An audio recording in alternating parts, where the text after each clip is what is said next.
और इस वक्त और बड़ी खबर आ रही है। खबर जम्मू कश्मीर से है। जम्मू कश्मीर के श्रीनगर के कुछ इलाकों में पाबंदियां आयद की गई हैं। लहदी पसंदों की बंद की कॉल के पेश नज़र पाबंदी आयद की गई। मीरवाइज मौलवी फारूक और अब्दुल गनी लोन की बरसी पर मनाया जा रहा है ये बंद। आपको एक बार फिर बता दें, खबर जम्मू कश्मीर से है। श्रीनगर के कुछ इलाकों में पाबंदियां आयद की गई हैं। अलहदी पसंदों के बंद की कॉल के पेश नज़र ये पाबंदी आयद की गई है।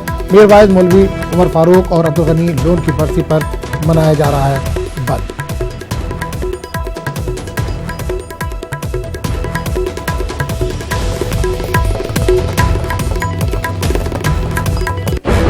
दूसरी खबर की तरफ, आज शाम मरकजी काबीना की दिल्ली में मीटिंग है। पीएम नरेंद्र मोदी और बीजेपी सदर अमित शाह आज मरकजी काबीना के वज़रा से मुलाकात करेंगे। एग्जिट पोल्स के ऐलान के बाद इस मीटिंग को काफी अहम माना जा रहा है।